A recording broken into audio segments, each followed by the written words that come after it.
ನಮಸ್ಕಾರ ವೀಕ್ಷಕರೇ. ಗುರುಗಳೇ, ನಾವು ಮಾತಾಡ್ತಾ ಇದ್ವಿ ಅಂದರೆ ಈ ಮಂಡಿ ನೋವಿಗೆ ಸಂಬಂಧಪಟ್ಟಂಗೆ ಸುಮಾರು ಜನ ವಯಸ್ಸಾಗಿರೋರು ಅದು ಎಷ್ಟು ಆಯಿಲು ಏನೇನೋ ಹಾಕಿದ್ರೂ ಕೂಡ ಸರಿ ಹೋಗ್ತಾ ಇಲ್ಲ. ಮಂಡಿ ನೋವು ಒಂದು ಸ್ವಲ್ಪ ಆ ತಕ್ಷಣಕ್ಕೆ ಮೇಲಾಗ್ತದೆ, ಮತ್ತೆ ನೋವು ಬರ್ತಾ ಇರ್ತದೆ. ಇದಕ್ಕೆ ಏನಾದರೂ ಶಾಶ್ವತವಾಗಿ ಮಂಡಿ ನೋವಿಗೆ ಪರಿಹಾರ ಸಿಗುತ್ತಾ? ಇದೆ, ಪರಿಹಾರ ಇದೆ, ಇಲ್ಲ ಅಂತಿಲ್ಲ. ಕಾರಣ ಏನು ಅಂತಂದರೆ ನಾವೀಗಿನ ಫಾಸ್ಟ್ ಜನ್ರೇಷನ್ ಜಾಸ್ತಿ ಇರೋದ್ರಿಂದ ನಾವು ತಿನ್ನೋ ಆಹಾರ ಪದಾರ್ಥಗಳ ಮೇಲೆ ಬಹಳಷ್ಟು ಡಿಫ್ರೆಂಟ್ ಇದೆ. ನಾವು ಹಳೆ ಕಾಲದಲ್ಲಿ ಚಿಕ್ಕ ಹುಡುಗರಾಗಿದ್ದಾಗ ತಿಪ್ಪೆ ಗೊಬ್ಬರಗಳು ಹಾಕಿ ಬೆಳೆಸ್ತಾ ಇದ್ವಿ ಪದಾರ್ಥಗಳನ್ನ. ಭತ್ತ ಆಗ್ಬೋದು, ನೆಲ್ಲಾಗ್ಬೋದು, ನೆಲ್ಲು, ಆಮೇಲೆ ರಾಗಿ, ಯಾವುದೇ ಆಗಲಿ ಪ್ರತಿಯೊಂದು ತರಕಾರಿಗಳಿಗೆಲ್ಲಾನು ತಿಪ್ಪೆ ಗೊಬ್ಬರ ಹಾಕಿ ಬೆಳೆಸ್ತಿದ್ವಿ. ಈಗ ಆರ್ಗ್ಯಾನಿಕ್ ಫುಡ್ಸ್ ಅಂತ ಬರ್ತಾ ಇದ್ದಾವೆ, ತಗೊಂಡು ಸೇವನೆ ಮಾಡ್ಕೋಬೋದು, ಏನು ಸಮಸ್ಯೆ ಇಲ್ಲ. ಈ ಒಂದು ಕೆಮಿಕಲ್ ಫುಡ್ಗಳು ಯಾವಾಗ ಸ್ಟಾರ್ಟ್ ಆದವೋ ಆವಾಗ ನಮ್ಮ ಮೈಯಲ್ಲಿರ್ತಕ್ಕಂಥ ಒಂದು ಕ್ಯಾಲ್ಸಿಯಂ ಕಡಿಮೆ ಆಗ್ತಾ ಬರ್ತಾ ಇದೆ. ಅಂದರೆ ಅದು ಆಹಾರದಲ್ಲೇ ಬರಬೇಕದು. ಆಹಾರದಲ್ಲಿ ಈಗ ಮ್ಯಾಕ್ಸಿಮಮ್ ಈಗ ನಾವು 70-80 ವರ್ಷ ಮುತ್ಕೂರು ನೋಡಿ, ನಮ್ಮ ಚಿಕ್ಕ ಹುಡುಗರಾಗಿದ್ದಾಗ ಅವ್ರು ಗಟ್ಟಿಮುಟ್ಟಿಯಾಗಿ ಓಡಾಡ್ತಿದ್ರು.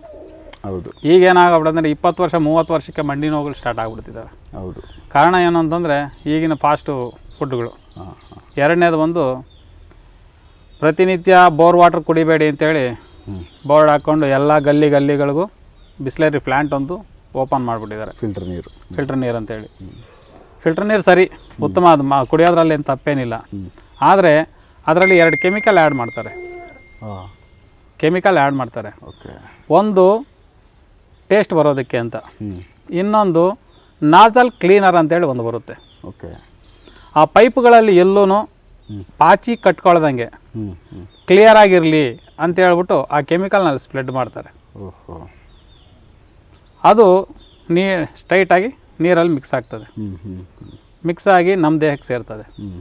ಸೇರಿದಾಗ ಏನಾಗುತ್ತಂದರೆ ಈ ಮೂಳೆಗಳಲ್ಲಿ ಇದೆಯಲ್ಲ, ಮೇಲ್ಗಡೆ ಒಂದು ಕೋಟಿಂಗ್ ಇರುತ್ತೆ, ಜೆಲ್ ಟೈಪಲ್ಲಿ, ಅಂದರೆ ಗ್ರೀಸ್ ಟೈಪಲ್ಲಿ. ಈ ಜಾಯಿಂಟ್ಗಳಲ್ಲಿ ಪ್ರತಿಯೊಂದರಲ್ಲೂ ಈ ಗ್ರೀಸ್ ಟೈಪಲ್ಲಿ ಇರುತ್ತೆ. ಆ ಒಂದು ವಾಟರ್ ನಾವು ಕುಡಿದು ಪ್ರತಿನಿತ್ಯ ಸೇವಿಸ್ತಾ ಬಂದಾಗ ಆ ಜೆಲ್ಲನ್ನು ಕಡಿಮೆ ಮಾಡ್ತಾ ಬರ್ತದೆ ಅದು. ಏನು ಆ ಗ್ರೀಸ್ ಅನ್ನೋ ಏನು ಪದಾರ್ಥ ಇದೆಯೋ ಆ ಪದಾರ್ಥನ ಉತ್ಪತ್ತಿ ಮಾಡೋದು ಕಡಿಮೆ ಆಗ್ತದೆ. ಅದು ಮೂಳೆಗಳ ಮೇಲೆ ಹೋದಾಗ ಆ ಒಂದು ಜೆಲ್ನ ಕಡಿಮೆ ಮಾಡಿಬಿಡ್ತದೆ. ಆವಾಗ ಏನಾಗುತ್ತೆ ಅಂದರೆ 30 ವರ್ಷಕ್ಕೆ ಕಿರ್ ಸೌಂಡ್ ಬರ್ತದೆ. ಎಲ್ಲಾನ ನಡೀತಾ ಇದ್ರೂ ಆಗಲ್ಲ. ಅಂದರೆ ನಟಿಕೆಗಳು ಬರ್ತಾ ಇರ್ತವೆ. ಒಂಥರ ಮಂಡಿ ನೋವುಗಳಾಗ್ಬೋದು, ಸೊಂಟ ನೋವು ಆಗ್ಬೋದು, ಬೆನ್ನು ಉರಿ ಆಗ್ಬೋದು, ಎಲ್ಲೇ ಆಗಲಿ ಈ ಸಮಸ್ಯೆಗಳು ಪ್ರತಿಯೊಂದು ಜಾಯಿಂಟ್ ಪೇನ್ ಅಂತೀವಿ ಇದನ್ನು. ಜಾಯಿಂಟ್ಗಳು ಅಂದರೆ ಕೀಳು ವಾತ ಅಂತಲೂ ಕರಿತೀವಿ ಅದನ್ನು. ಈ ಒಂದು ವಾತ ಸ್ಟಾರ್ಟ್ ಆಗ್ಬಿಡ್ತದೆ. ಆ ಜೆಲ್ ಅನ್ನೋದು ಉತ್ಪತ್ತಿ ಆಗಿಲ್ಲ ಅಂದ್ರೆ ಏನು ಮಾಡ್ತದೆ ಅದು? ಅಂದರೆ ಅದು ನ್ಯಾಚುರಲ್ ಆಗಿ ಉತ್ಪತ್ತಿ ಆಗಬೇಕಾಗಿತ್ತು, ಬಟ್ ಇದು ಕಂಟ್ರೋಲ್ ಮಾಡಿಬಿಡ್ತೈತೆ ಅದು. ಎರಡನೇದು, ಆ ನೀರು ಕುಡಿಯೋದ್ರಿಂದ ಕಿಡ್ನಿನೂ ಸಮಸ್ಯೆಗಳು ಉತ್ಪತ್ತಿ ಆಗ್ತೈತೆ. ತುಂಬ ಡೇಂಜರ್ ಐತೆ, ವಿಪರೀತ ಡೇಂಜರ್ ಇದೆ. ಅದು ಸೈನ್ಸಾಗಿ ಪ್ರೂವ್ ಆಗಿದೆ, ಆದರೆ ಯಾರಿಗೂ ಗೊತ್ತಿಲ್ಲ ಇದನ್ನು. ಬಟ್ ಅದಕ್ಕೆ ನಾವು ಏನಾದರೂ ಒಂದು ಮಾರ್ಗ ಬೇಕಲ್ಲ? ಮಾರ್ಗ ಬೇಕು ಅಂತಂದರೆ ನಮ್ಮ ಮನೆಗಳಲ್ಲಿ ಆದಷ್ಟು ಬರ್ತಕ್ಕಂಥ ನೀರನ್ನ ಬಿಸಿ ಮಾಡ್ಕೊಂಡು ಕುಡೀರಿ. ಅಂದರೆ ನಾರ್ಮಲ್ ವಾಟರ್ನೇ. ಅದು ಬೇಡ ಅಂತಂದ್ರೆ ಒಂದು ಕೆಲಸ ಮಾಡಿ, ಪಟ್ಟಿಗೆ ಅಂತೇಳಿ ಅಂಗಡಿಗಳಲ್ಲಿ ಸಿಗುತ್ತೆ, 40 ರೂಪಾಯಿ kg ಪಟ್ಟಿಗೆ ಅಂತ. ಈಗ ಬೋರ್ ವಾಟರ್ ತಗೊಳ್ಳಿ, ಬೋರ್ ವಾಟರ್ ಡೈರೆಕ್ಟಾಗಿ ತಗೊಂಡು ಆ ವಾಟರ್ನ ಒಂದು ಬಾಟ್ಲಿಗೆ ಬಿಸ್ಲರಿ ಬಾಟ್ಲಿಗೆ ತುಂಬಿಸ್ಬಿಡಿ. 10 ಗ್ರಾಮ್ ಪಟ್ಟಿಗೆ ಏನಾದ್ರೂ ಒಳಕ್ಕೆ ಹಾಕ್ಬಿಡಿ. ಹಾಕ್ಬಿಟ್ಟು ಬಿಲ್ಟೆ ಹಾಕ್ಬಿಟ್ಟು 2 ತಿಂಗಳು ಬಿಸಾಕಿ, ನೀರು ಕೆಡಲ್ಲ. ಅಂದರೆ ಅದು ಕರೆಕ್ಟಾಗಿರ್ತದೆ, ನೀರು ಕೂಡ ಶುದ್ಧವಾಗಿರುತ್ತೆ. ಭಾರಿ ಉತ್ತಮವಾದದ್ದು ಪಟ್ಟಿಗೆ ಅಂದರೆ. ಇಡೀ ದೇಹದಲ್ಲಿರ್ತಕ್ಕಂಥ ಇನ್ಫೆಕ್ಷನ್ಸ್ನ ನಾನು ಅದನ್ನು ಸುಣ್ಣ ಅಂತ ಮಾಡ್ತೀನಿ. ಪಟ್ಟಿಗೆನ ಸುಣ್ಣ ಮಾಡ್ತೀನಿ. ಇದು ಸಿದ್ಧ ವೈದ್ಯದಲ್ಲಿ ಮೇನ್ ಪ್ರೋಸೆಸ್ ಅದು. ನಾನು ಸಿದ್ಧ ವೈದ್ಯ ಮಾಡೋದ್ರಿಂದ ಆ ಒಂದು ಸಿದ್ಧ ವೈದ್ಯದಲ್ಲಿ ಮೇನ್ ಅದೇ ಪ್ರೋಸೆಸ್ಸು. ಸುಣ್ಣಗಳನ್ನ ಮಾಡೋದು, ಯಾವುದೇ ಒಂದು ಲೋಹ ಆಗ್ಬೋದು, ಪಾಷಾಣಗಳಾಗ್ಬೋದು, ಯಾವುದನ್ನೇ ಆಗಲಿ ಸುಣ್ಣಗಳಾಗಿ ಪರಿವರ್ತನೆ ಮಾಡಿ ದೇಹಕ್ಕೆ ಕೊಡ್ತಾ ಇರ್ತೀವಿ ನಾವು. ಈ ರೀತಿ ಇದು ಸಿದ್ಧ ವೈದ್ಯ ಚಿಕಿತ್ಸೆಗೋಸ್ಕರ ನೀವು ಬಳಸ್ತೀರಾ? ಹೌದು, ನಾವು ಬಳಸ್ತೀವಿ. ಅದನ್ನು ನಾವೇನು ಮಾಡ್ತೀವಿ ಅಂದರೆ, ನಾನು ಮೊದಲು ಕುಡಿತಾ ಈಗೆಲ್ಲ ಬಂದ್ಬಿಟ್ಟಿದೆ, ನಮಗೆಲ್ಲೂ ಬೋರ್ ವಾಟರ್ ಸಿಗ್ತಾ ಇಲ್ಲ. ಈಗ ಬರೋದೆಲ್ಲ ಬಿಸ್ಲರಿ. ಎಲ್ಲ ಹೋಗಿ ಯಾವ ಗಲ್ಲಿಗೆ ಹೋಗಿ ಬಿಸ್ಲರಿ ಬರ್ತದೆ. ಮನೆಗಳಲ್ಲಿ ಎಲ್ಲ ನಾವು ಸಿಟಿಲಿ ಇರ್ತಕ್ಕಂಥವ್ರು ಇದ್ದಾಗ ಏನು ಮಾಡ್ತೀವಿ ಅಂದರೆ, ಬೋರ್ ವಾಟರ್ ಡೈರೆಕ್ಟಾಗಿ ಕುಡಿಯೋಣ ಅಂದರೆ ಎಲ್ಲೂ ಸಿಗ್ತಾ ಇಲ್ಲ. ಎಲ್ಲ ಕಡೆ ಕಂಟ್ರೋಲ್. ಎಲ್ಲ ಕಡೆ ಅದು ಕಂಟ್ರೋಲ್ ಆಗ್ಬಿಟ್ಟಿದೆ. ಆ ಒಂದು ಕಾರಣದಿಂದ ನಾನೇನು ಹೇಳೋದಂದರೆ, ಬಿಸ್ಲರಿ ಸಿಗದೇ ಇರೋರು, ನಿಮಗೆ ಡೈರೆಕ್ಟಾಗಿ ಬೋರ್ ವಾಟರ್ ಸಿಗೋವಂಥವ್ರಿದ್ರೆ ಈ ಪಟ್ಟಿಗೆ ಒಂದು 10 ಗ್ರಾಮ್ ಬಿಂದಿಗೆಗೆ ಹಾಕ್ಬಿಡಿ. 10 ಗ್ರಾಮ್ 20 ಗ್ರಾಮ್ ಬಿಂದಿಗೆಗೆ ಹಾಕಿ ಬಿಟ್ಬಿಡಿ, ಕುಡಿತಾ ಇರಿ. First class health. ಇನ್ಫೆಕ್ಷನ್ ದೇಹದಲ್ಲಿರ್ತಕ್ಕಂಥ ಇನ್ಫೆಕ್ಷನ್ನ ನೀಟಾಗಿ ಕ್ಲಿಯರ್ ಮಾಡ್ತಕ್ಕಂಥ ಗುಣ ಈ ಪಟ್ಟಿಗೆಯಲ್ಲಿದೆ. ಅದು ಗಂದಿಗೆ ಅಂಗಡಿಗಳಲ್ಲಿ ಸಿಗುತ್ತಾ? ಸಿಗುತ್ತೆ, ಎಲ್ಲ ಕಡೆ ಗಂದಿಗೆ ಅಂಗಡಿಯಲ್ಲೂ ಸಿಗುತ್ತೆ. ಗಂದಿಗೆ ಅಂಗಡಿಯಲ್ಲಿ ಮಾತ್ರ ಸಿಗುತ್ತೆ? ಎಲ್ಲ ಗಂದಿಗೆ ಅಂಗಡಿಯಲ್ಲೂ ಸಿಗುತ್ತದು. ಓಕೆ. ಅದು ಪಟಿಕೆ ಅಂತ ಕೇಳಿದ್ರೆ ಕೊಡ್ತಾರೆ. KG ಎಷ್ಟು 40ರಿಂದ 50 ರೂಪಾಯಿ 60 ರೂಪಾಯಿ ಇದು. Okay okay. ಬರೀ ಒಂದು 10 ಗ್ರಾಮ್ 20 ಗ್ರಾಮ್ ಒಂದೊಂದು ಬಿಂದಿಗೆಯಾಗಿ ಹಾಕಿಬಿಟ್ಬಿಟ್ರೆ ಸಾಕು, ಚೆನ್ನಾಗಿರುತ್ತೆ. ಈಗ ನಾನು ಹೇಳೋದೇನು ಅಂದರೆ, ಇಂಥ ಕೀಲುವಾತಗಳು ಬಂದಿರತಕ್ಕಂಥವ್ರು ಈ ಆಹಾರ ಪದಾರ್ಥಗಳನ್ನ ಆದಷ್ಟು ವಾತ ಪದಾರ್ಥಗಳನ್ನ ಕಡಿಮೆ ಮಾಡ್ಕೊಳ್ಳಿ. ಆಲೂಗಡ್ಡೆ ಮಸಾಲೆ ದೋಸೆಗಳು ತಿನ್ನಬೇಡಿ ಅಂತ ನಾನು ಹೇಳಲ್ಲ, ಆದರೆ ಯಾವ ಟೈಮಲ್ಲಿ ತಿನ್ನಬೇಕು ಅನ್ನೋದನ್ನು ನೀವು ಫಸ್ಟು ತಿಳ್ಕೊಳ್ಳಿ. ತಿಳ್ಕೊಂಡು ಆ ಪದ್ಧತಿ ಪ್ರಕಾರವಾಗಿ ನೀವು ನಡ್ಕೊಂಡು ಬರ್ತಾ ಇದ್ರೆ ಕಂಪಲ್ಸರಿ ನಿಮ್ಮ ಆರೋಗ್ಯ ಸರಿ ಹೋಗ್ತದೆ. ಎರಡನೇದು, ನಮ್ಮಲ್ಲಿ ಈಗ ನಾನು ಒಂದು ಮೆಡಿಷನ್ ಹೇಳ್ತೀನಿ, ಯಾವುದು ಜನಗಳಿಗೆ ಪ್ರತಿಯೊಬ್ಬರಿಗೂ ಮಾಡ್ಕೋಬೋದು ಅವರಾಗವರೇ. ತೊಟ್ಲಿ ಬಲ್ಲಿ ಅಂತ ಬಂದು ಬೇಳಿಗಳ ಮೇಲೆಲ್ಲ ಇರುತ್ತೆ, ತೊಟ್ಲಿ ಬಲ್ಲಿ ಅಂತೇಳಿ, ಅದು ನಾನು ತೋರಿಸ್ತೀನಿ. ಆ ತೊಟ್ಲಿ ಬಲ್ಲಿನ ಏನು ಮಾಡ್ತೀರಂದರೆ ಬೇರು ಸಮೇತ, ಅಂದರೆ ಒಳಗಡೆ ಪಂಚಾಂಗಗಳು ಅಂತ ಕರಿತೀವಿ ಅದನ್ನು. ಹೂವು, ಬೇರು, ಕಾಯಿ, ಬೊಬ್ಬಡೆ, ಎಲೆ, ಸೊಪ್ಪು ಎಲ್ಲ ಸೇರಿ ಪಂಚಾಂಗಗಳು. ಈ ಪ್ರತಿಯೊಂದನ್ನು ತಗೊಂಡು ಎಣ್ಣೆ ಕಾಯಿಸ್ಕೋಬೇಕು. ಯಾವ ರೀತಿ? ಒಂದು 2 ಲೀಟ್ರ್ ನೀರು ಹಾಕಿ ಒಂದು ಅರ್ಧ kg ಸೊಪ್ಪು ಹಾಕಿ ಈ ತೊಟ್ಲಿ ಬೇರನ್ನ ಹಾಕ್ಬಿಟ್ಟು ಚೆನ್ನಾಗಿ ಕಾಯಿಸ್ಬಿಡಿ. 1 ಲೀಟ್ರ್ ಆಗೋವರೆಗೂ ಕಾಯಿಸಿ, ಇಲ್ಲ ಅರ್ಧ ಲೀಟ್ರ್ ಆಗೋವರೆಗೂ ಆದರೂ ಕಾಯಿಸಿ. ಚೆನ್ನಾಗಿ ಕಾಯಿಸಿದ ಮೇಲೆ ಆ ಸೊಪ್ಪನ್ನ ಎತ್ತಿ ಪಕ್ಕಕ್ಕೆ ಹಾಕಿ. ಹಾಕ್ಬಿಟ್ಟು ಎಳ್ಳೆಣ್ಣೆ ಸಿಗುತ್ತೆ, ಒಳ್ಳೆ ಎಳ್ಳೆಣ್ಣೆ, ಬಿಳಿ ಎಳ್ಳೆಣ್ಣೆ ಸಿಗುತ್ತೆ. 1 ಲೀಟ್ರ್ ಎಣ್ಣೆ ತಗೊಬಂದು ಅದಕ್ಕೆ ಹಾಕಿ ಚೆನ್ನಾಗಿ ಆ ನೀರು ವಾಟ್ರ್ ಇದೆಯಲ್ಲ ಅದರಲ್ಲಿ ಆ ವಾಟ್ರ್ ಪೂರ್ತಿ ಕ್ಲಿಯರಾಗಿ ಎಣ್ಣೆ ಮಾತ್ರ ಉಳಿಬೇಕು. ಸಣ್ಣ ಉರಿಯಲ್ಲಿಟ್ಟು ಉರಿಸ್ಕೊಂಡು ನೀಟಾಗಿ ಎಣ್ಣೆ ಉಳಿಯೋವರೆಗೂ ಮಾತ್ರ ಇಳಿಸ್ಕೊಂಡು ಅಂಗಡಿಗಳಲ್ಲಿ ಗಂದಿಗೆ ಅಂಗಡಿಯಲ್ಲಿ ವಾಂಪುವು, ಪಪ್ಪರ್ಮೆಂಟ್ ಹೂವು, ಗಡ್ಡೆ ಕರ್ಪೂರ, ಈ 3 ಐಟಮು ಸಿಗುತ್ತೆ. ಅದ್ರ ಜೊತೆಗೆ ನೀಲಗಿರಿ ಎಣ್ಣೆನೂ ಸೇರಿಸ್ಕೋಬೋದು, ಮೆಡಿಕಲಲ್ಲೂ ಸಿಗುತ್ತೆ ನೀಲಗಿರಿ ಎಣ್ಣೆ. ಇವು ಅಷ್ಟನ್ನು ತಗೊಂಡೋಗಿ ಒಂದು ಬಾಟ್ಲಲ್ಲಿ ಹಾಕಿಬಿಟ್ಬಿಟ್ರೆ ನೀರಾಗೋಯ್ತದೆ. ಇದನ್ನು ನಾವು ಆಯುರ್ವೇದದಲ್ಲಿ ಬಂದು ಅಮೃತಧಾರ ಅಂತ ಕರಿತೀವಿ ಆ ಒಂದು ಎಣ್ಣೆನ. ಈ ಎಣ್ಣೆ ಮಾಡಿಕ್ಕಿರ್ತೀರಲ್ಲ ಎಳ್ಳೆಣ್ಣೆದು, ಸ್ವಲ್ಪ ಉಗುರು ಬೆಚ್ಚಗಿರ್ಬೇಕಾದ್ರೆ ಈ ಎಣ್ಣೆನ ಮಿಕ್ಸ್ ಮಾಡಿ ಅದಕ್ಕೆ ಮಿಕ್ಸ್ ಮಾಡಿಬಿಟ್ಟು ತೆಗೆದು ಒಂದು ಬಾಟ್ಲಲ್ಲಿ ಇಟ್ಕೊಳ್ಳಿ, ಸೋದಿಸ್ಬಿಟ್ಟು ಪ್ರತಿನಿತ್ಯ ಮಂಡಿಗಳ ಮೇಲೆ ಹಚ್ಚಿ. ಎಲ್ಲಿ ನೋವು ಜಾಸ್ತಿ ಇದೆಯೋ ಆ ಜಾಗದಲ್ಲಿ ಪ್ರತಿನಿತ್ಯ ಹಚ್ತಾ ಬನ್ನಿ. ಎಂಥ ನೋವುಗಳಿದ್ರು ಸ್ವಲ್ಪ ಹಚ್ಚಿಬಿಟ್ಟು ಬಿಸಿಲಿಗೆ ಕೂತ್ಕೊಳ್ಳಿ, ಯಾಕಂದ್ರೆ ಮೈ ಒಳಗಡೆ ಇಳಿಬೇಕದು ಎಣ್ಣೆ. ಅಂದರೆ ಬಿಸಿಲಲ್ಲಿದ್ದಾಗ ಅದು ಮೈಯಲ್ಲಿ ಇಳಿಯುತ್ತದೆ. ಆ ಬಿಸಿಲಲ್ಲಿ ಕೂತಾಗ ಏನಾಗುತ್ತೆ, ಇಳಿತದಲ್ಲ, ಆವಾಗ ನೀವು ಬರ್ತಾ ನೋವುಗಳು ಕಡಿಮೆ ಆಗ್ತಾ ಬರ್ತದೆ.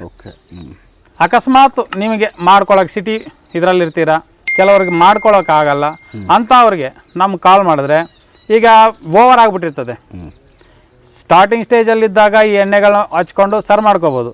ಈಗ ಏನಾಗಿದೆ ಅಂದರೆ ಓವರ್ ಸ್ಟೇಜ್ ಆಗಿಬಿಟ್ಟಿರ್ತದೆ, ಮಂಡಿ ನೋವು ಬಂದ್ಬಿಟ್ಟಿರ್ತದೆ, ಚಿಪ್ಪುಗಳು ಚೇಂಜ್ ಮಾಡಬೇಕು ಅಂತ ಹೇಳ್ತಾರೆ. ಕರೆಕ್ಟ್. ಈಗ ಆಪ್ರೇಷನ್ ಮಾಡಲೇಬೇಕು ಅಂತ ಹೇಳ್ತಾರೆ. ಈ ಆಪ್ರೇಷನ್ ಮಾಡಬೇಕು ಅಂದಾಗ ಡಾಕ್ಟರ್ಗಳ ಹತ್ರ ಹೋಗಿ ಕೇಳಿದ್ರೆ 50-50 ಕೊಡ್ತಾರೆ, ಗ್ಯಾರಂಟಿ ಇಲ್ಲ. ಆಗಬಹುದು, ಸರಿ ಆಗ್ಬೋದು, ಇಲ್ಲಾಂದರೆ ಆಗದೇನೆ ಇರ್ಬೋದು. ಈಗ ಸಾಮಾನ್ಯವಾಗಿ ನಡ್ಕೊಂಡು ಓಡಾಡ್ತಿರ್ತಾನೆ, ಒಂದು ಅಷ್ಟೋ ಓಡಾಡ್ಕೊಂಡಿರ್ತಾನೆ, ಏನೋ ಆಸೆ ಪಟ್ಟು ಸರಿ ಹೋಗ್ಬೋದೇನೋ ಅಂತ ಹೇಳ್ಬಿಟ್ಟು ಹೋಗಿ ಹಾಸ್ಪಿಟ್ಲಿಗೆ ಅಡ್ಮಿಟ್ ಆಗ್ತಾನೆ, ಆಪ್ರೇಷನ್ ಮಾಡಿಸ್ಬಿಡ್ತಾರೆ. ಸಕ್ಸಸ್ ಆಯ್ತಾ ನಡ್ಕೊಂಡು ಓಡಾಡ್ತಾನೆ, ಸಕ್ಸಸ್ ಆಗಿಲ್ಲ ಅಂದರೆ ಬೆಡ್ ಮೇಲೆ ಇರ್ತಾನೆ. ತುಂಬ ಡೇಂಜರ್, ಅದು ನಂಬಿಕೆ ಇಲ್ಲ. ಅವರೇ ಹೇಳ್ಬಿಡ್ತಾರೆ 50-50 ಸಾರ್ ಅಂತಾರೆ. ಈಗೇನು ಓಡಾಡ್ಕೊಂಡಿದ್ದೀರೋ ಅದನ್ನು ಡೆಡ್ ಮಾಡಿ ಕೂರಿಸ್ಬಿಡ್ತಾರೆ. ಅಂದರೆ ಇಲ್ಲಿ ಸ್ವಲ್ಪ ಯಾಮಾರಿದ್ರೆ ಇಲ್ಲ, ಅದು ಪರ್ಮನೆಂಟ್ ಆಗಿ ಬೆಡ್ ಮೇಲೆ ಮಲಗಬೇಕು. ತುಂಬ ಜನ ನನಗೆ ಪ್ರತಿನಿತ್ಯ ಅಂತ ಅವ್ರು ಬೇಕಾದಷ್ಟು ಜನ ಕಾಲ್ ಮಾಡ್ತಿದ್ದಾರೆ.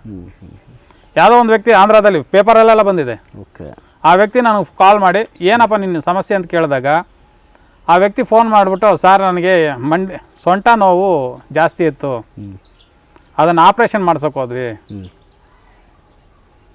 ಆಪ್ರೇಷನ್ ಆದ ಮೇಲೆ 5 ದಿನಕ್ಕೆ ನನಗೆ ಎಚ್ಚರಿಕೆ ಆಯಿತು, ಕೋಮಾದಲ್ಲಿ ಹೋಗಿದ್ದೆ, ಎದ್ದು ನೋಡ್ತೀನಿ ಸೊಂಟನೇ ಇಲ್ಲ ಸರ್, ಪರಿಪೂರ್ಣವಾಗಿ ಸೊಂಟ ಬಿದ್ದೋಗಿದೆ, ನನ್ನ ಮೇಲೆ ಕೆದ್ದೊಳಕ್ಕೆ ಆಗ್ತಾ ಇಲ್ಲ. ತುಂಬ ನ್ಯಾಯ. ಇದರಿಂದ ನನ್ನ ಆಸ್ತಿ ಪಾಸ್ತಿಗಳು ಹೋದವು ಸರ್. ದೇವ್ರ ಇವತ್ತು ಹೇಳ್ತಿದ್ದಾರೆ ಆ ವ್ಯಕ್ತಿ, ನನ್ನ ಆಸ್ತಿ ಪಾಸ್ತಿಗಳು ಹೋದವು, ಎಲ್ಲ ಖರ್ಚು ಮಾಡಿ ಡಾಕ್ಟರ್ಗಳಿಗೆ ಇಟ್ಟಿದ್ದಾಗೋಯ್ತು. ಎರಡನೇದು, ನನ್ನ ತಂದೆ ತೀರ್ಕೊಂಡ್ರು ಸಾಲದಲ್ಲಿ, ನನ್ನ ಹೆಂಡ್ತಿ ನಾನು ಬಿಟ್ಬಿಟ್ಟು ಹೊಂಟೋದು, ಸೇವೆ ಮಾಡೋಕ್ಕಾಗಲ್ಲ ಅಂತ ಹೇಳ್ಬಿಟ್ಟು. 2 ಹೆಣ್ಮಕ್ಳಿದ್ದಾರೆ ಸರ್, ಅವ್ರನ್ನ ಸಾಕಬೇಕು, ನಾನು ಜೀವನ ಮಾಡಬೇಕು ಸರ್. ಲಾಸ್ಟ್ಗೆ ಫ್ರೀ ಮೆಡಿಸಿನ್ಸ್ ನಾನು ಕಲಿಸ್ಕೊಟ್ಟೆ ಅವರಿಗೆ. ಸೂಪರ್. ಈಗೇನಾದರೂ ಚೇತರಿಕೆ ಆಯ್ತಾ ಅವ್ರಿಗೆ? ಚೇತರಿಕೆ ಇನ್ನೂ ಎರಡನೇ ತಿಂಗಳು ನಡೀತಾ ಇದೆ ಅವ್ರಿಗೆ. ಮೂಮೆಂಟ್ ಆಗ್ತದೆ. ಏನಂತಂದರೆ ನಾನು ಪರಿಪೂರ್ಣವಾಗಿ ಇವರು ಆಪ್ರೇಷನ್ ಮಾಡಿಬಿಟ್ಟಿರ್ತಾರೆ, ನಾನು ಗ್ಯಾರಂಟಿ ಹೇಳಿಲ್ಲ. ಆಪ್ರೇಷನ್ ಮಾಡಿರೋದ್ರಿಂದ ನಾನು ಗ್ಯಾರಂಟಿ ಕೊಡೋಕ್ಕಾಗಲ್ಲಪ್ಪ. ಓಕೆ. ಯಾಕಂದ್ರೆ ಅವ್ರು ಏನು ತೆಗೆದಾಕೋರು ಯಾರಿಗೆ ಗೊತ್ತಾಗುತ್ತೆ, ಏನು ಸಮಸ್ಯೆಯಲ್ಲಿ ಕೊಟ್ಟಿದ್ದಾರೆ ನಮಗೇನು ಗೊತ್ತಾಗುತ್ತೆ. ಹೌದು. ಅಂತ ಇದರಲ್ಲಿ ನಿನ್ನ ದೇಹದಲ್ಲ ಇದ್ರೆ ಚೈತನ್ಯ ಬರುತ್ತೆ, ಬೇರೆ ಅಂಗಾಂಗಗಳಿಗೆ ಪ್ರತಿಯೊಂದಕ್ಕೂ ಚೈತನ್ಯ ಬರುತ್ತೆ, ನೀನು ತಗೊಂತಾ ಬಾ ಅಂತೇಳಿ ಕಲಿಸ್ತಾ ಇದ್ದೀನಿ. ಈ ರೀತಿ ನಾನು ಹೇಳೋದೇನು ಅಂದರೆ, ಮಂಡಿ ನೋವುಗಳು, ಕೀಲು ನೋವುಗಳು, ಸಂಧಿವಾತ, ಈ ಸಮಸ್ಯೆಗಳಿರ್ತಕ್ಕಂಥವ್ರು ಆದಷ್ಟು ಆಪರೇಷನ್ ಅನ್ನೋದನ್ನು ಬಿಟ್ಟು ನಿಮ್ಮ ಆಹಾರ ಪದಾರ್ಥಗಳನ್ನ ಬದಲಾವಣೆ ಮಾಡ್ಕೊಳ್ಳಿ. ನಿಮ್ಮ ಆಹಾರ ಪದಾರ್ಥಗಳನ್ನ ನೀವು ಬದಲಾವಣೆ ಮಾಡ್ಕೊಂಡಾಗ ನೀವು ಪರಿಪೂರ್ಣವಾಗಿ ಆರೋಗ್ಯವಂತರಾಗ್ತೀರಾ. ನಾನು ಕೇಳ್ಕೊಳ್ಳೋದೇನು ಅಂದರೆ, ನಮ್ಮ ಆಯುರ್ವೇದ ಇದು ಪ್ರಾಚೀನ ಕಾಲದ ಆಯುರ್ವೇದ. ಹಳೆ ಕಾಲದಲ್ಲಿ ಹೇಳ್ತಿದ್ರು, ಈ ಈಸ್ಟ್ ಇಂಡಿಯಾ ಕಂಪ್ನಿ ಈಗ ಯಾವುದೋ ಇದೆಯಲ್ಲ, ಹಿಂದೂಸ್ತಾನ್ ಲಿವರ್ ಲಿಮಿಟೆಡ್ ಅಂತ ಬಂದಿದೆ.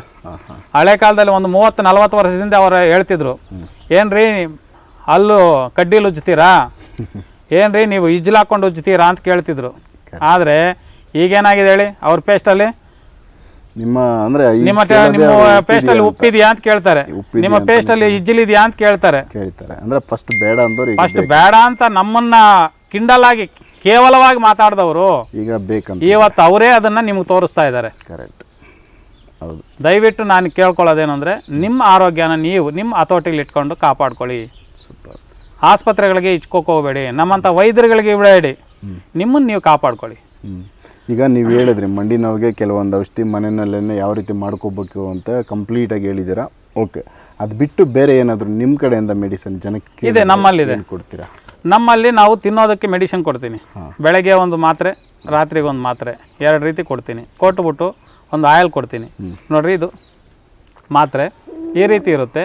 ಈ ಮಾತ್ರೆನ ಪ್ರತಿದಿನ ಬಿಸಿನೀರಲ್ಲಿ ತಗೋಬೇಕು. ಅಂದರೆ ಡೈರೆಕ್ಟ್ ಖಾಲಿ ಹೊಟ್ಟೆ? ಡೈರೆಕ್ಟ್ ಹೊಟ್ಟೆಗೆ. ಖಾಲಿ ಹೊಟ್ಟೆ? ನಾವು ಖಾಲಿ ಹೊಟ್ಟೆ ಅಲ್ಲ, ತಿಂಡಿ ಆದಮೇಲೆ ಒಂದು ಮಾತ್ರೆ ತೆಗೆದು ಬಿಸಿನೀರು ಕುಡಿದ್ಬಿಟ್ರೆ, ಓಕೆ, ಬೆಳಗ್ಗೆ ಒಂದು, ಸಾಯಂಕಾಲ ಒಂದು, ರಾತ್ರಿ ಊಟ ಆದಮೇಲೆ ಒಂದು, ಈ ರೀತಿ ತಗೊಳ್ತಾ ಬಂದರೆ ಮ್ಯಾಕ್ಸಿಮಮ್ 3 ತಿಂಗಳು ಇಲ್ಲ 4 ತಿಂಗಳೊಳಗಡೆ ಎಂಥ ನೋವುಗಳಿರಲು ಪರಿಪೂರ್ಣವಾಗಿ ಕ್ಲಿಯರ್ ಆಗ್ತಾ ಬರ್ತದೆ. ಅದ್ರ ಜೊತೆಗೆ ನಾವು ಈ ಆಯಿಲ್ ಕೊಡ್ತೀವಿ. ಇದು ಮಂಡಿ ನೋವುಗಳಿಗೆ ಅಂತಲೇ ಮಾಡಿರ್ತಕ್ಕಂಥ ಆಯಿಲು. ಈ ಆಯಿಲ್ನ ಪ್ರತಿದಿನ ಅವರು ಹಚ್ಕೊಳ್ತಾ ಬಂದರೆ ಕಂಪಲ್ಸರಿ 2 ವಿಧ, ಒಂದು ಹೊಟ್ಟೆ ಕೊಟ್ಟಿರ್ತೀವಿ, ಇನ್ನೊಂದು ಮೇಲ್ಗಡೆ ಕೊಟ್ಟಿರ್ತೀವಿ. ಈ 2 ವಿಧ ಬಳಸ್ತಾ ಬಂದಾಗ ಅವ್ರು ಕಂಪಲ್ಸರಿ 100% ಕ್ಲಿಯರ್ ಆಗ್ತಾ ಬರ್ತದೆ. ಬೇಕಾದವ್ರು ನಮಗೆ ಕಾಲ್ ಮಾಡಿ, ಕೆಳಗಡೆ ಬರ್ತಕ್ಕಂಥ ಟೋಲ್ಗೆ ಕಾಲ್ ಮಾಡಿ ನಮಗೆ ಆರ್ಡರ್ ಮಾಡಿಕೊಂಡ್ರೆ ನಾವು ಅವ್ರ ಮನೆಗೆ ಕೊರಿಯರಿಂದ ಕಳಿಸ್ಕೊಡ್ತೀವಿ. ಸೂಪರ್. ಅಂದರೆ ಯಾರಿಗೆ ಅವಶ್ಯಕತೆ ಇದೆ ಅವ್ರು ಕಾಂಟ್ಯಾಕ್ಟ್ ಮಾಡ್ಬೋದು. ಸಾಧ್ಯ ಇದ್ದವರು ಮನೆಗಳಲ್ಲೇ ಮಾಡ್ಕೋಬಹುದು. ಥರದ್ದು ಹೇಳಿದ್ದೀವಿ, ನಾನೆಲ್ಲ ಹೇಳಿದ್ದೀನಿ. ನಾನು ಮಾಡೋದು ಯಾವಿದೆ ಅಂತ ನಾವು ಹೇಳಿದ್ದೀವಿ. ಆದರೆ ನಮ್ಮಲ್ಲಿ ಏನು ಅಂತಂದರೆ, ನಾವು ಮೆಡಿಸಿನ್ ರಕವಾಗಿ ಕೊಟ್ಟಾಗ ನಾವು ಅವ್ರಿಗೆ ಒಂದು ಗಿಡಮೂಲಿಕೆ ಹೇಳಿರ್ತೀವಿ, ಅವ್ರು ಅದನ್ನು ಮಾಡ್ಕೋಬೋದು. ನಮ್ಮ ಹತ್ರ ನಾವು ಮೆಡಿಸಿನ್ ತಗೊಂಡಾಗ ಅವ್ರು ಏನು ಮಾಡ್ತೀವಿ, ಒಂದು ಗಿಡಮೂಲಿಕೆ ಅಲ್ಲ, ಕನಿಷ್ಠ ಒಂದು 20-30 ಗಿಡಮೂಲಿಕೆಗಳನ್ನ ಅದಕ್ಕೆ ಸೇರಿಸಿರ್ತೀವಿ. ಓಕೆ. ಜಾಸ್ತಿ ಮೆಟೀರಿಯಲ್ ಹಾಕಿ ನಾವು ಮೆಟೀರಿಯಲ್ ಜಾಸ್ತಿ ಇರುತ್ತೆ. ಯಾಕಂದ್ರೆ ನಾವು ಔಷಧಿ ಪ್ರಕಾರವಾಗಿ ಅವ್ರ ಹತ್ರ ಹಣ ತಗೊಂಡು ನಾವು ಕೊಡ್ತಕ್ಕಂಥ ಟೈಮಲ್ಲಿ ನಾವು ಅದಕ್ಕೆ ತಕ್ಕನಾದ ಔಷಧಿ ನಾವು ಕೊಡಲೇಬೇಕು. ಹೌದು ಹೌದು. ವಾಸಿ ಆಗಿಲ್ಲ ಅಂತಂದ್ರೆ ಅವ್ರೇನು ಮಾಡಿದ್ರು, ಏನು ಸರ್ ನಿಮ್ಮ ಹತ್ರ ಮೆಡಿಸಿನ್ ತೊಗೊಂಡೆ ವಾಸಿ ಆಗಿಲ್ಲ ಅನ್ನೋ ಒಂದು ರಿಟರ್ನ್ ಕಾಲ್ ನನಗೆ ಬರ್ಕೊಡ್ದು. ಕರೆಕ್ಟ್. ಅದು ನನ್ನ ಪದ್ಧತಿ. ಅದು ರಿಟರ್ನ್ ಕಾಲ್ ಬಂದಾಗ ನನಗೇನಾಗುತ್ತೆ ಅಂದರೆ, ಇವ್ರಿಗೆ ವಾಸಿ ಮಾಡೋಕ್ಕಾಗಿಲ್ವೇ ಅನ್ನೋ ನನಗೆ ಮನೋರೋಗ ಸ್ಟಾರ್ಟ್ ಆಗ್ಬಿಡ್ತದೆ. ಇದು ನಿಜವಾದ್ದು. ಅಂದರೆ ನೀವು ಏನು ಕೊಟ್ಟಿದ್ರೆ ಅದು ಕೆಲಸ ಮಾಡಬೇಕು. ಕೆಲಸ ಮಾಡ್ಬೇಕು. ನಮಗೆ ಕೆಲಸ ಮಾಡಿದ್ರೆ ಮಾತ್ರ ನನಗೆ ಸಮಾಧಾನ ಇರ್ತದೆ. ಹೌದು ಹೌದು. ಆ ಒಂದು ಪದ್ಧತಿಯಲ್ಲಿ ನಮ್ಮಲ್ಲಿ ಇದೆ, ಮೆಡಿಸಿನ್ ಇದೆ. ಯಾರು ಬೇಕಾದರೂ ಕೆಳಗಡೆ ಬರ್ತಕ್ಕಂಥ ನಂಬರ್ಗೆ ಕಾಲ್ ಮಾಡಿ ಆರ್ಡ್ರ್ ಮಾಡಿಕೊಂಡ್ರೆ ನಾನು ಅವ್ರ ಮನೆಗೆ ತಲುಪಿಸುವಂಥ ಜವಾಬ್ದಾರಿ ನನಗಿರುತ್ತೆ. Super sir. ಖಂಡಿತ ವೀಕ್ಷಕರೇ, ಮಂಡಿ ನೋವಿಗೆ ಸಂಬಂಧಪಟ್ಟಂಗೆ ಸಾಕಷ್ಟು ವಿಚಾರ ತಿಳಿಸಿದ್ದಾರೆ. ಯಾರಿಗಾದ್ರೂ ಆ ಸಮಸ್ಯೆ ಇದ್ದವರು ದಯವಿಟ್ಟು ತಾವೇ ಮಾಡ್ಕೊಳ್ಳಿ. ಆಗದೇ ಇದ್ದಾಗ ಇವರನ್ನು ಕಾಂಟ್ಯಾಕ್ಟ್ ಮಾಡ್ಬೋದು ನೀವು. ಹಾಗೆ ನಮ್ಮ ಸ್ವದೇಶ್ ಮೀಡಿಯಾದ್ದೇ ಮತ್ತೊಂದು ಚಾನಲ್ಲು ಸ್ವದೇಶ್ ಮೀಡಿಯಾ 2.0 ಅಂತೇಳಿ, ಅದರಲ್ಲಿ ಕೆಲವೊಂದಷ್ಟು ಬೇರೆ ವಿಚಾರಗಳನ್ನ ತಿಳಿಸ್ತಾ ಹೋಗ್ತಾಯಿದ್ವಿ. ಆ ಚಾನಲ್ದು ಡಿಸ್ಕ್ರಿಪ್ಷನಲ್ಲಿ ಅದ್ರದ್ದು ಲಿಂಕ್ ಹಾಕಿರ್ತೀನಿ. ದಯವಿಟ್ಟು ಅಲ್ಲಿ ಆ ಚಾನಲ್ಗೆ ಹೋಗಿ ನೀವು ಸಬ್ಸ್ಕ್ರೈಬರ್ ಆಗಿರಿ. ನಮಸ್ಕಾರ.